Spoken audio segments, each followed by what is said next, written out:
dan Bunda Kanduang yang hadir pada saat ini. Terima kasih Pak Wali atas waktu yang telah diberikan kepada kami, bahwa yang sebetulnya narasumber sekarang ini adalah mungkin Bapak Kapolsek Tanjung Raya, namun beliau mungkin ada kegiatan lain, Lakpraop operasi mantap berata di Polres. Jadi itu dengan apa adanya kita akan sebagai narasumber yang disampaikan operator tadi, saya sebagai Pak Kapolsek dari kepolisian mungkin narasumber masalah bahaya narkoba yang disampaikan, dan Pak Wali termasuk dari kesehatan sudah banyak yang menyampaikan tadi apa-apa itu bahaya narkoba. Jadi apa itu narkoba, Bapak Ibu? Narkoba itu suatu jenis atau zat yang apabila dipergunakan atau disuntikan atau dikonsumsi itu akan mengakibatkan bahaya atau gangguan dari kesehatan atau mental segala macam, dan itu akan merusak para generasi muda kita yang akan berkembang nantinya. Nah, itulah yang narkoba, yang dimaksud narkoba. Jadi narkoba itu ada tiga, Pak. Narkoba itu narkotika, psikotropika, dan mungkin bahan-bahan adiktif lainnya. Jadi narkotika itu, Pak, contohnya mungkin seperti ganja. Kemudian psikotropika mungkin ada yang bilang orang sabu-sabu, Pak. Dan bahan-bahan adiktif lainnya itu, Pak, itu ada seperti termasuk rokok itu, Pak, lem, banyak. Nah, pokoknya yang diatur di apa, Pak, di undang-undang. Jadi sesuai Undang-Undang Nomor 35 Tahun 2009 yang tidak bisa dihukum itu, Pak, masalah narkoba tadi itu, Pak, itu mungkin yang zat bahan adiktif lainnya tadi itu, Pak, itu belum masuk dalam undang-undang peraturan Undang-Undang 35 Tahun 2009 yang dimaksud. Nah, makanya dari kesehatan tadi, Pak, banyaknya anak-anak kita yang adanya kecanduan lem segala macam itu bisa disosialisasikan atau diserahkan mungkin ke dinas kesehatan yang namanya tadi itu direhabilitasi, Pak. Jadi prosedur rehab itu ada, Pak. Termasuk rehab tadi itu yang narkotika juga, Pak, yang psikotropika mungkin bisa juga, tapi mungkin ada prosedur-prosedur lain atau langkah-langkah yang akan dilaksanakan. Contohnya adanya anak menggunakan yang kecanduan seperti narkoba tadi itu bisa melaporkan ke tingkat Polres, dan itu bisa didata dan diserahkan ke BNN, dan BNN bisa merehab beliau seperti yang disampaikan Bapak dari Dinas Kesehatan atau perwakilan Bapak Camat tadi. Jadi itu yang apa, Pak? Yang masalah narkoba yang untuk perehabannya, Pak. Kemudian masalah narkoba yang beredar di yang sekarang ini, Pak. Sekarang ini mungkin narkoba tersebut, Pak, sudah merambah, Pak, sudah merajalela, sudah masuk ke lini-lini pelosok desa, sekolah-sekolah, termasuk ke pejabat-pejabat, PNS, TNI, Polri, itu semua udah masuk semua, Pak. Masuklah ke tubuh-tubuh organisasi, kemudian termasuk ke tubuh anak-anak kemenakan kita yang ada di kampung kita ini. Jadi maka dari itu, Pak, dengan adanya sosialisasi seperti ini yang disampaikan, yang diadakan Bapak Wali Nagari sekarang ini salah satu contoh terobosan ini, Pak. Salah satu terobosan Wali Nagari bahwasannya antisipasi terhadap bahaya narkoba yang ada di Nagari Meninjau, diadakannya sosialisasi terhadap masyarakat atau pemuda yang ada di negara kita ini. Jadi ini acara yang sangat Presiden langsung yang merintahkan. Antisipasi terhadap narkoba itu, Pak, yang pertama dengan adanya Undang-Undang 35 tahun 2009 tadi, Pak, Presiden menyampaikan narkoba tadi itu sudah masuk darurat, Pak, perang terhadap narkoba. Nah, itu salah satunya. Kemudian antisipasinya mungkin dengan pembinaan termasuk sosialisasi ini Pak, itu Presiden langsung yang menyampaikan Pak. Sosialisasi ini salah satu antisipasi untuk benteng terhadap anak-anak kita ataupun diri pribadi kita yang ada pada saat sekarang ini.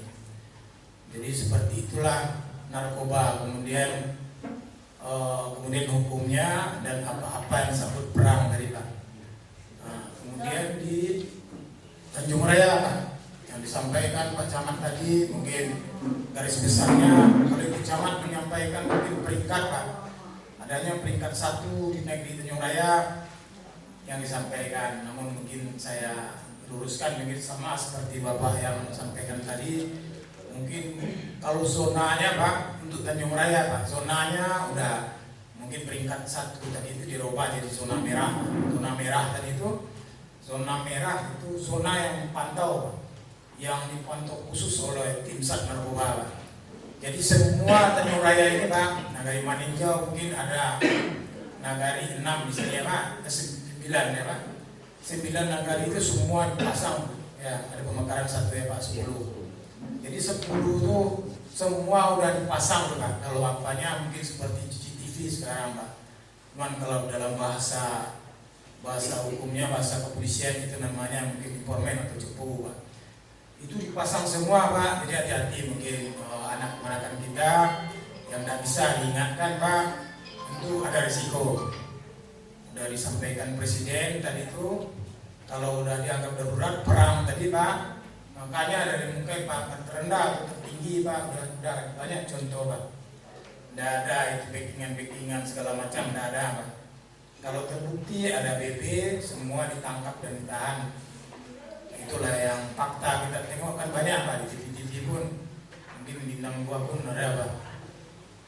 Termasuk anggota DPR seluruhnya banyak. Jadi makanya dengan adanya sosialisasi yang diadakan Bapak Wali Negara kita ini, kita syukur alhamdulillah, mungkin ini acaranya bisa berkesinambungan dan bisa menyadarkan anak-anak muda kita ataupun diri pribadi kita bisa jauh dari narkoba.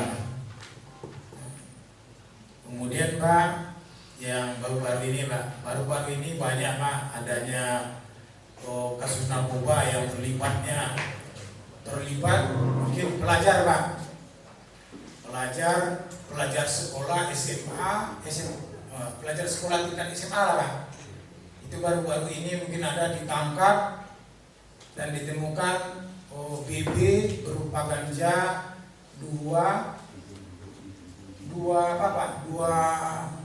paket yang besar itu Pak. Jadi kepala badan kami akan memberikan materi, tetapi karena sesuatu hal beliau berhalangan, akhirnya kami ditugaskan. Jadi saya mohon maaf karena saya tampil seperti ini. Nah, saya pakai ganti baju dulu karena rumah Ambo jauh. Makanya kami segera ke Bekasi. Alhamdulillah. Alhamdulillah.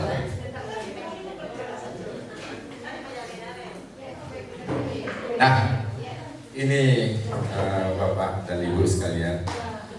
Jadi inilah tugas kita, Bapak dan Ibu. Bagaimana kita membentuk ketahanan keluarga. Jadi kita tidak bisa menangkap para pengedar narkoba. Kita tidak bisa menciduknya. Tapi kita bisa membentuk ketahanan di keluarga kita. Bagaimana kita membentuk ketahanan keluarga itu? Nanti akan saya jelaskan.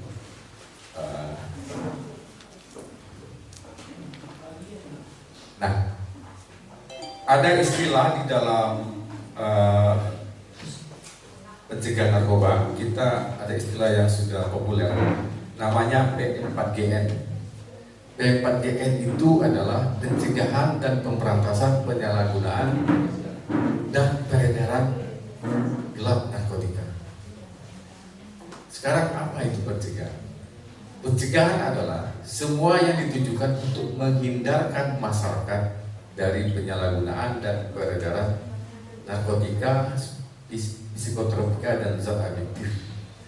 Jadi semua yang ditujukan untuk menghindarkan masyarakat, itu termasuk pencegahan. Jadi kita lebih ke pencegahan, Bapak Ibu. Kalau penangkapan, penggerebekan, pemantauan itu tugasnya Bapak-Bapak kita dari kepolisian. Tapi tugas kita lah untuk melakukan pencegahan. Jadi kalau di dalam dunia kesehatan ada istilah alopati ya Bu. Ada namanya homeopati. Jadi kalau kita pergi ke dokter, kita dikasih obat, kita disuntik, itu namanya sistem alopati. Artinya obat itu dimasukkan ke tubuh kita untuk membunuh penyakitnya. Sementara sistem homeopati adalah tidak seperti itu. Kita ditingkatkan imunitas kita, ketahanan tubuh kita. Nah, ketahanan tubuh kita itulah nanti akan membentengi penyakit. Itu sistem homeopati. Nah, inilah yang akan kita lakukan sebetulnya. Bagaimana kita membentuk ketahanan imunitas keluarga kita untuk mengantisipasi narkotika. Baik Bapak Ibu.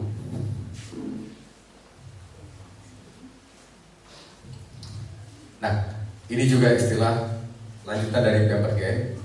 Tadi adalah pencegahan.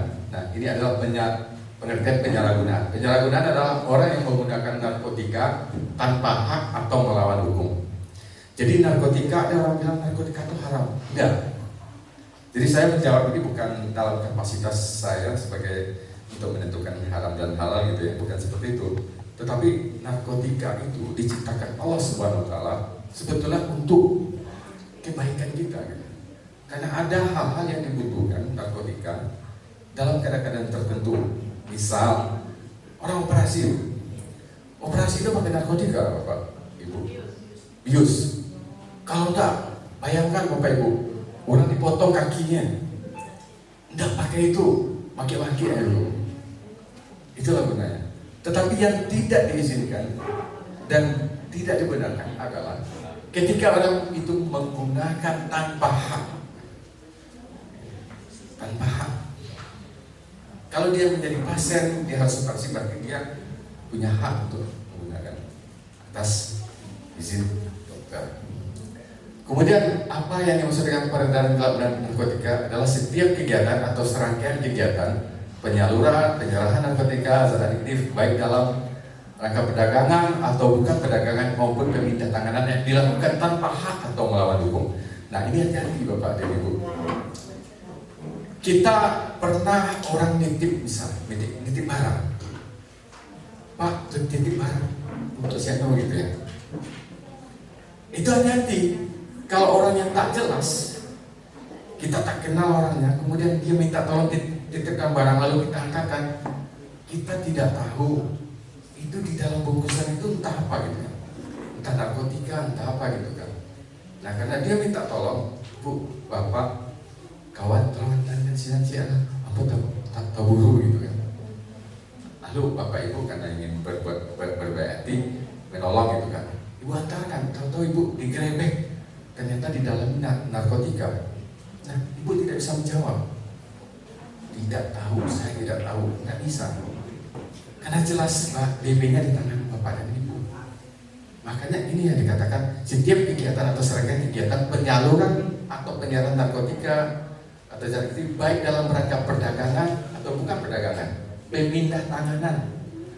Makanya kalau ada orang yang tak jelas minta tolong, titipkan barang jangan diterima. Kecuali Bapak Ibu pastikan isinya apa ya. Kalau enggak usah. Karena ada kasus-kasus seperti ini. Biasanya di bandara ada kasus gitu. Di bandara orang titip itu kan ketahuan. Ibu, Bapak, Ibu enggak bisa menjawab, saya enggak tahu. Saya kasihan, saya ibadah bisa. Karena hukum mengatakan ketika narkotika berada di tangan Ibu, maka Ibu lah yang sebagai tersangkanya. Baik, kita lanjutkan.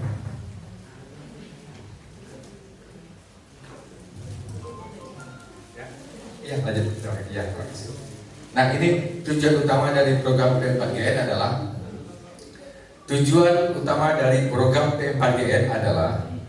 pemberdayaan segenap potensi yang ada di seluruh lapisan masyarakat agar secara sadar melakukan gerakan untuk menentang atau menolak penyalahgunaan peredaran gelap narkotika. Inilah tujuan utama.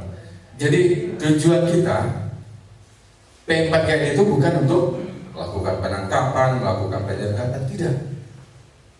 Tapi tujuan dari P4GN adalah memberdayakan masyarakat dan segenap potensi yang ada di seluruh masyarakat agar secara sadar melakukan gerakan untuk menentang atau menolak penyalahgunaan serta peredaran narkotika. Baik, lanjut Bu. Lalu bagaimana pemberdayaannya, seperti apa? Banyak sekali Bapak Ibu dari bentuk-bentuk pemberdayaannya. Salah satunya adalah bagaimana kita membentuk ketahanan keluarga di dalam pencegahan narkotika. Bapak Ibu, mohon maaf, abang ingin tahu yang belum menikah siapa? Mohon izin tunjuk tangan. Yang masih muda, single gitu ya. Calon-calon bapak, calon-calon ayah gitu ya. Kalau yang ibu-ibu yang masih single ada? Ini curiga lah gua tanya lo mau saya. Oh ya. Wanita yang masih single. Artinya ya. bukan itu ya. Jadi jadi kita menanyakan yang masih single karena yang masih single itu suatu waktu akan menikah dan akan punya anak. Nah ini sangat penting karena mereka juga akan membentuk keluarga, akan membina anak-anak. Nah inilah yang akan menjadi sasaran ketahanan keluarga. Kemudian bapak ibu yang masih punya anak tapi masih kecil-kecil.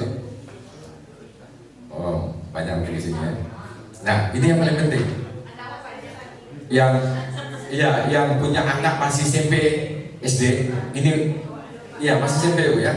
Nah inilah masa-masa yang sangat rawan anak SD, SMP.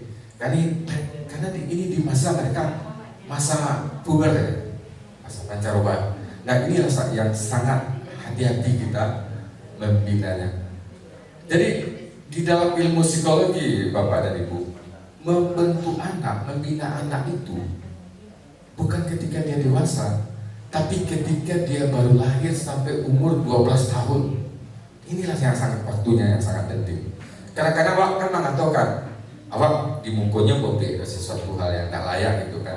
Awak beranggapan, dia selain itu kan anak-anak, alun ngerti. Salah tuh, salah sekali. Anak itu baru lahir sampai umur 3 tahun saja, itu proses merekam memorinya itu sangat kuat. Jangan salah-salah.